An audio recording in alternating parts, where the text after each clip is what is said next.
Assalamualaikum warahmatullahi wabarakatuh.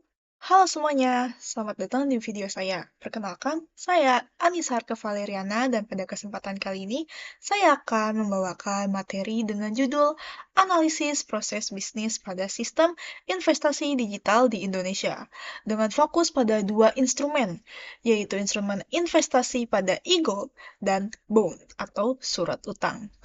Saya berharap video ini dapat menjadi sumber pengetahuan yang bermanfaat, bukan hanya untuk teman-teman mahasiswa, tapi juga untuk masyarakat umum yang tertarik berinvestasi secara digital.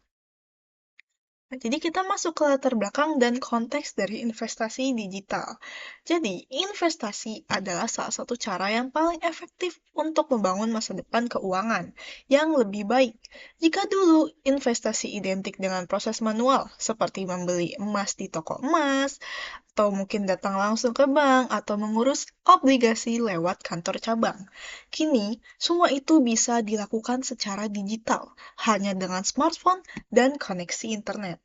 Di Indonesia, transformasi digital dalam dunia keuangan berkembang sangat pesat dalam 5 tahun terakhir ini. Platform investasi digital bermunculan dan masyarakat bisa memilih berbagai instrumen investasi sesuai kebutuhan dan kemampuan mereka. Beberapa instrumen populer itu bisa mungkin ada meliputi yang pertama ada e-gold atau emas digital, yang dimana ini cocok untuk investor pemula, lalu bond atau surat utang. Itu populer untuk pendapatan tetap. Lalu ada juga reksadana, saham, dan ETF. Nah, transformasi ini tidak hanya mempermudah proses transaksi, tapi juga membuka peluang inklusi keuangan, yang dimana artinya masyarakat dari berbagai kalangan kini punya akses untuk berinvestasi. Nah, dengan teknologi digital, investor dapat membuka akun investasi dengan cepat, melakukan top-up modal secara mudah, memantau pergerakan harga atau kupon secara real-time, melakukan penjualan kapan saja, ini tergantung instrumen, lalu juga mendapat edukasi investasi langsung dari platform. Nah, dalam video ini, saya akan membahas e-gold dan bond. Dua instrumen yang sangat relevan di Indonesia. Kenapa saya memilih dua instrumen ini? Karena e-gold sangat populer di kalangan anak muda dan investor pemula. Dan bond sangat diminati karena menawarkan kupon atau imbal hasil tetap serta dijamin oleh negara juga. Nah, jadi kita masuk dulu ke pengertian dari e-gold. Jadi, e-gold atau emas digital adalah bentuk investasi emas yang dilakukan secara online tanpa perlu menyimpan emas fisik di rumah. Semua kepemilikan emas tercatat dalam akun digital yang aman dan terverifikasi. Ketika harga emas naik, nilai investasi kita juga ikut naik.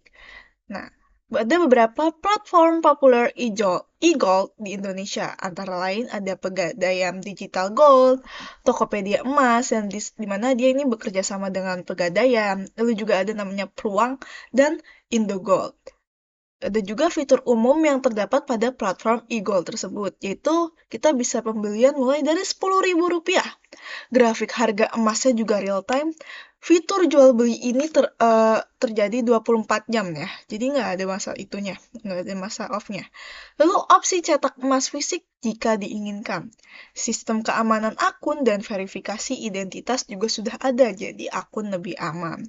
Terus dalam aspek legalitas dan keamanan, platform e-gold resmi diawasi oleh otoritas jasa keuangan dan pengawas perdagangan berjangka komoditi atau BAPEPTI. Nah, emas juga tersimpan secara fisik di lembaga kustodian yang terpercaya. Nah, gimana sih proses bisnis dari e-gold ini? Jadi yang pertama, di sini kita akan bisa registrasi akun. Jadi pengguna membuat akun di platform dan melakukan KYC atau verifikasi identitas. Lalu yang kedua, kita bisa top up saldo. Top up saldo ini bisa transfer via bank, e-wallet, atau virtual account. Lalu yang ketiga, proses pembelian emasnya. Pengguna bisa memilih nominal pembeliannya. Lalu yang keempat, penyimpanan emas digital. Jadi saldo emas tersimpan secara aman di sini. Lalu yang kelima, kita juga bisa memantau harga. Investor dapat melihat pergerakan harga emasnya. Lalu yang keenam, penjualan atau pencetakan. Emas dapat dijual kembali atau dicetak dalam bentuk fisik. Nah, apa sih kelebihan dari e-gold ini? Yang antara lain, kelebihannya itu mereka mudah dan murah, yang dimana ini sangat cocok untuk pemula. Harganya juga transparan, lalu ini juga bisa dipantau selama 24 jam. Dia juga bisa dimulai dari nominal kecil. Nah, tapi juga e-gold di sini juga memiliki kekurangannya di mana harga emas di sini masih memungkinkan untuk turun. Risiko keamanan digital ini juga masih ada bila akun tidak dijaga. Lalu biaya selisih harga jual dan belinya juga, ya atau spread di sini terjadinya. Nah, mungkin contoh kasusnya misalnya seorang investor membeli emas digital senilai 1 juta rupiah. Jika harga emas naik 10% dalam 1 tahun, maka nilai investasinya menjadi 1,1 juta. Investor dapat menjual emas itu kembali dengan keuntungan atau menyimpannya untuk jangka panjang. Nah, jadi di sini juga sistem informasi yang terlibat ini ada sistem login dan verifikasi atau KYC, lalu juga ada sistem pencatatan transaksi yang real time, terus ada sistem notifikasi harga juga, dan sistem keamanan data atau enkripsi. Nah, lalu kita masuk ke bagian bond atau pengertian bondnya. Jadi, bond atau surat utang adalah surat pernyataan utang dari penerbit. Ini bisa dari pemerintah atau perusahaan kepada investor. Investor memberikan dana, lalu sebagai imbalannya, penerbit memberikan bunga atau kupon secara berkala dan mengembalikan pokok modal saat jatuh tempo. Nah, terdapat jenis bond di Indonesia yaitu surat berharga negara atau SBN, seperti ORI, yaitu obligasi retail Indonesia dan suku retail atau SR. Lalu juga ada obligasi korporasi yang diterbitkan oleh perusahaan. Nah, terus ada juga platform pembelian bond online, yaitu antara lain ada Bareksa, Bibit, Tokopedia Investasi, dan aplikasi bank-bank besar lainnya. Lalu juga ada proses bisnis dari bond ini. Nah, yang pertama, tidak jauh dari yang tadi ya, yang emas tadi. Jadi yang pertama ini kita akan registrasi akun KYC, yaitu investor mengisi data dan verifikasi identitas. Yang kedua, dia akan memilih produk obligasi. Jadi investor memilih jenis ORI tadi atau suku yang tersedia. Lalu tiga, dia melakukan pembayaran investasi. Jadi transfer dana sesuai nominal pembeliannya. Lalu yang keempat, pencatatan kepemilikan. Sistem mencatat kepemilikan investor di sini. Lalu yang kelima, ada pembayaran kupon. Investor menerima bunga tiap bulan. Lalu yang keenam, ada jatuh temponya. Jadi pokok dana akan dikembalikan ke rekening investor. Nah, kelebihan bond di sini antara lain ini memberi kupon rutin atau return tetap. Risikonya juga rendah, terutama SBM. Dan ini juga resmi dijamin oleh negara yang dimana sangat cocok untuk investasi jangka menengah panjang. Nah, tapi juga tetap ada kekurangannya dari bond ini. Dia ini tidak bisa dicairkan sewaktu-waktu. Risiko gagal bayarnya juga tetap ada untuk obligasi korporasi. Nilainya juga tetap bisa turun jika dijual sebelum jatuh tempo. Mungkin contoh kasus dari bond ini mungkin ada misalnya seorang investor membeli ORI senilai 5 juta rupiah dengan kupon 6,5% per tahun. Maka investor akan menerima kupon sekitar 325 ribu rupiah setahun, sekitar 27 ribuan per bulan. Dan modal 5 juta rupiah akan dikembalikan penuh saat jatuh tempo. Nah, sistem informasi yang terjadi dalam bond ini, sistem KYC dan manajemen data investor, sistem penerbitan SBN digital, sistem pembayaran kupon otomatis, dan dashboard pelaporan investasi. Lalu kita masuk ke analisis perbandingan proses bisnis e-gold dan e-bond. Setelah memahami pengertian alur proses bisnis, kelebihan, dan risiko dari e-gold serta bond, sekarang kita masuk ke bagian yang sangat penting, yaitu analisis perbandingan proses bisnis dari kedua instrumen investasi tersebut. Analisis ini akan melihat bagaimana alur bisnis dari awal hingga akhir berjalan, bagaimana pengalaman pengguna saat menggunakan platform investasi, serta bagaimana peran teknologi dan regulasinya dalam menjaga keamanannya.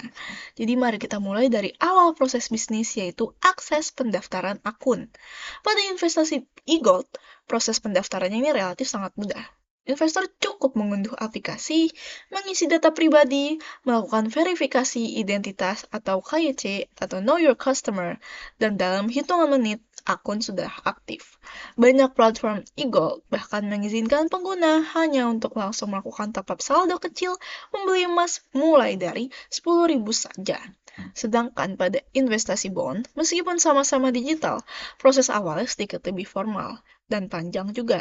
Investor tetap harus melalui tahapan Know Your KYC tadi atau Know Your Customer, namun biasanya juga harus melengkapi data keuangan tambahan seperti nama rekening, NPWP, dan konfirmasi kesanggupan investasi. Hal ini karena obligasi, terutama surat berharga negara SBN, adalah instrumen keuangan resmi yang diatur sangat ketat oleh pemerintah dan OJK. Nah, dari sini kita bisa lihat bahwa proses bisnis e-gold lebih sederhana dan cepat, sehingga cocok bagi investor pemula atau masyarakat umum yang baru belajar berinvestasi. Sementara itu, proses bisnis bond lebih terstruktur dan birokratis. Tetapi ini justru sih memberi jaminan keamanan dan kejelasan hukum bagi para investor. Nah, selanjutnya kita akan ada proses transaksi dan manajemen dana. Pada e-gold, proses transaksi berlangsung sangat cepat dan fleksibel. Setelah saldo top-up masuk, pengguna bisa langsung membeli emas digital kapan saja, bahkan di luar jam kerja. Sistemnya ini 24 jam non-stop sehingga investor punya keleluasaan waktu.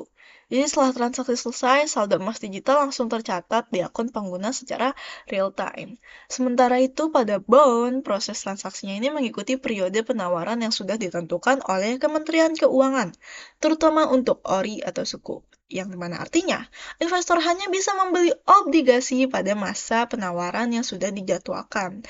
Setelah pembayaran dilakukan, kepemilikan obligasi baru tercatat beberapa hari kemudian. Proses ini mungkin memang lebih lambat, tetapi sangat rapi dan terstruktur.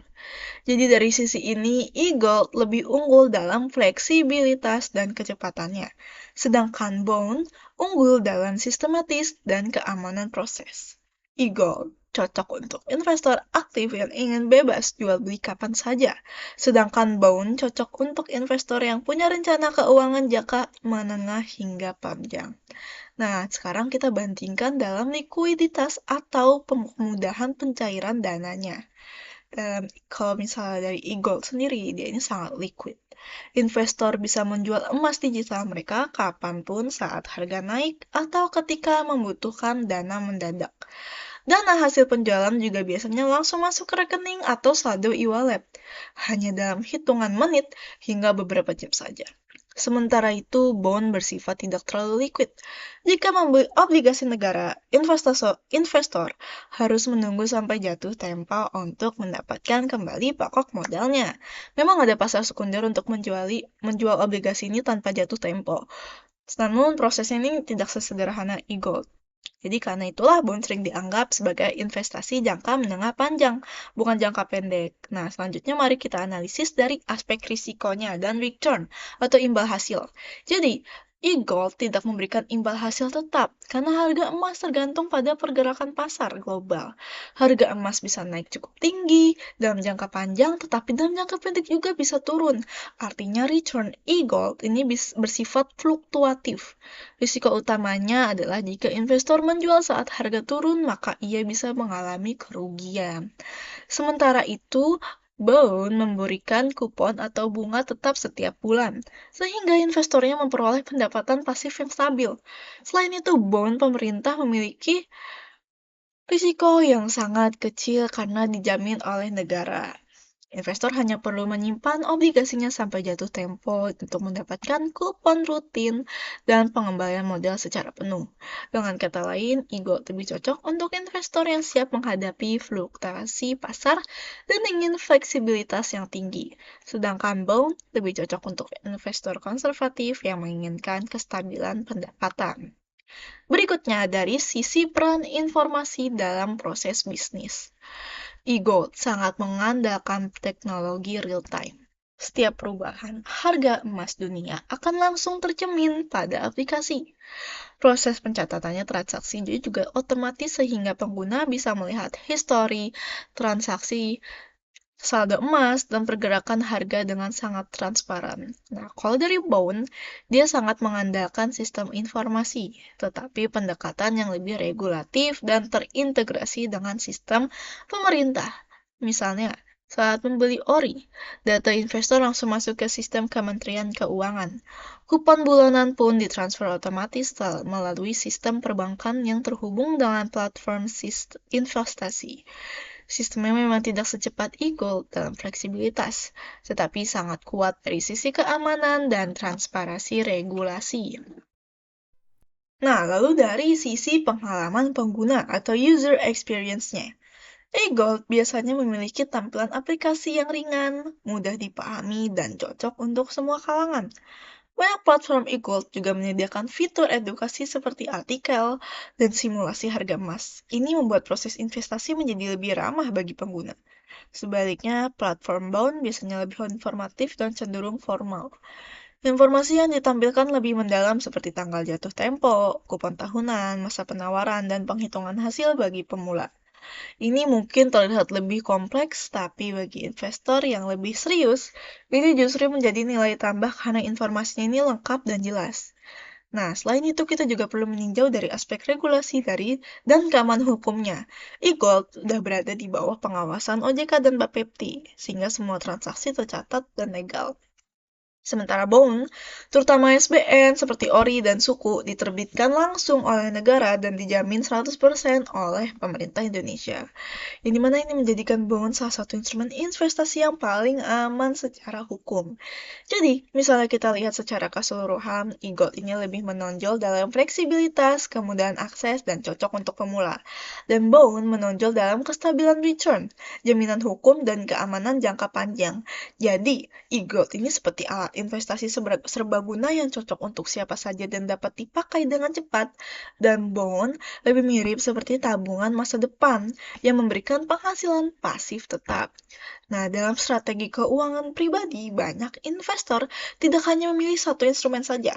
Mereka mengkombinasikan e-gold dan bond untuk e-gold dan bond ini, yang dimana e-gold untuk fleksibilitas dan pertumbuhan jangka pendek, dan bond untuk keamanan serta pendapatan stabil jangka panjang. Nah, maka dari hasil analisis kita ini bisa simpulkan bahwa tidak ada instrumen yang mutlak lebih baik dari yang lain. Jadi semuanya ini kembali pada tujuan investasi kita, atau profil risiko dan strategi keuangan masing-masing. Nah, untuk masyarakat umum dan mahasiswa tapi mungkin e-gold ini bisa menjadi langkah awal untuk belajar investasi. Namun, bagi yang ingin membangun portofolio jangka panjang dengan pendapatan yang stabil, bond mungkin adalah pilihan yang sangat tepat. Begitu saja dari saya, mohon maaf jika ada kesalahan kata. Wassalamualaikum warahmatullahi wabarakatuh.